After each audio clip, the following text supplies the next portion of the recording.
So ఇప్పుడు JavaScript లో data types చూద్దాం. పార్ట్ 1 లో ఏంటి అంటే మనం numbers and strings data types cover చేస్తాం. ఓకే, సో నెంబర్స్ అంటే ఏంటి, ఒక 25, 100 లేకపోతే 55.5 ఇలా ఏదైనా సరే మనం నెంబర్స్ అనే కదా అంటాం. సో జావాస్క్రిప్ట్ లో కూడా సేమ్ అలానే అంటాం. ఓకే, ఇక్కడ లెట్ కీవర్డ్ వాడి ఏజ్ అనే వేరియబుల్ ని ఇనిషియలైజ్ చేసాం. దాని వాల్యూ ఎంత 25.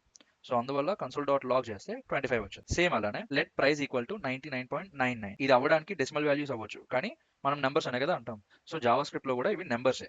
Okay, so console dot log price variable ని ప్రింట్ చేస్తున్నాం కాబట్టి 99.99 ప్రింట్ అవుతుంది. సేమ్ అలానే ఇంకొక వేరియబుల్ ఉంది, let temperature equal to -5. So దాన్ని మనం కన్సోల్ లాగ్ చేస్తే -5 వచ్చింది. సో ఇప్పుడు ఈ వేరియబుల్ కు ఉన్న వాల్యూ స్ట్రింగ్ నెంబర్ అంటే అది మనం ఎలా చెక్ చేస్తాము, ఈ టైప్ ఆఫ్ అని చెప్పి ఇంకొక కీవర్డ్ ఇది.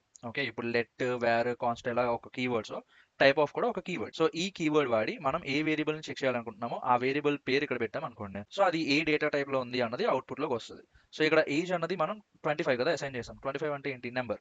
So type of age variable అని కొడితే నెంబర్ అనేది ప్రింట్ అయింది. Okay, so age data type number, strings అని ఉంటాయి. సో స్ట్రింగ్ కి నెంబర్ కి డిఫరెన్స్ ఏంటి అంటే, స్ట్రింగ్ కి స్టార్టింగ్ లోని ఎండింగ్ లోని ఇలా డబుల్ కోట్స్ కానీ లేకపోతే ఇప్పుడు ఇక్కడ చూసినట్టు సింగిల్ కోట్స్ కానీ ఉంటాయి.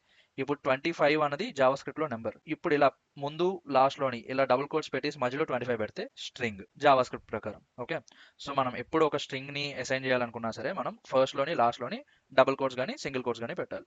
ఫస్ట్ లో డబుల్ కోట్ పెడితే లాస్ట్ లోని డబుల్ కోటే పెట్టాలి. ఫస్ట్ లో సింగిల్ కోట్ పెడితే లాస్ట్ లో కూడా సింగిల్ కోటే పెట్టాలి. సో ఇక్కడ let first name equal to Alice. Alice కి ఏ ముందు డబుల్ కోట్ ఉంది, ఆలిస్ లో ఈ తర్వాత డబుల్ కోట్ ఉంది. సో ఇది ఒక స్ట్రింగ్ అనమాట. Okay, console dot log of first name కొడితే ఆలిస్ అని ప్రింట్ అవుతుంది. నెక్స్ట్ అలానే let message equal to hello world. Hello world లో హెచ్ కి ముందు సింగిల్ కోట్ ఉంది, డి తర్వాత సింగిల్ కోట్ ఉంది. అంటే అప్పుడు జావా స్క్రిప్ట్ కి అర్థమవుతుంది, ఓకే ఇది ఒక స్ట్రింగ్ అనమాట అని. సో ఇప్పుడు మనం కన్సోల్ డాట్ లాగ్ మెసేజ్ అని కొడితే ఓన్లీ హెలో వరల్డ్ వస్తుంది, ఈ లోపల ఉన్న మెసేజ్ వస్తుంది. ఇక్కడ చూడండి, let code equal to she said hello. ఇక్కడ షీ సెడ్ హెలోలో ఎస్ కి ముందు డబుల్ కోట్ ఉంది, ఓ కి తర్వాత సింగిల్ కోట్ తర్వాత డబుల్ కోట్ ఉంది. అంటే ఫస్ట్ లోని లాస్ట్ లోని సేమ్ డబుల్ కోట్స్ ఉన్నాయి, మధ్యలో ఈ హెల్లోకి సింగిల్ కోట్స్ ఉన్నాయి. సో ఇది కూడా as a part of string అనే కన్సిడర్ అవుతుంది.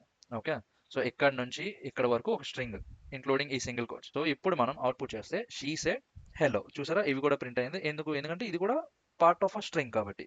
ఓకే, సో ఇప్పుడు దీని డేటా టైప్ ఎలా చూస్తాము, type of first name. First name ఇక్కడ ఏంటి మనకి ఆలిస్ కదా, టైప్ ఆఫ్ ఫస్ట్ నేమ్ అని కొడితే స్ట్రింగ్ అని ప్రింట్ అయింది. ఓకే, ఇప్పుడు దీని డేటా టైప్ స్ట్రింగ్. సో ఇవి ప్రాక్టీస్ క్వశ్చన్స్, మీరు ప్రాక్టీస్ చేయండి. అండ్ ఈ మెటీరియల్ ఇదంతా కావాలంటే అయితే టెలిగ్రామ్ ఛానల్లో ఉంటుంది, లేదు కింద మీరు జస్ట్ స్ట్రింగ్ అని పెట్టినా సరే నేను ఈ మెటీరియల్ మీకు డిఎం చేస్తాను.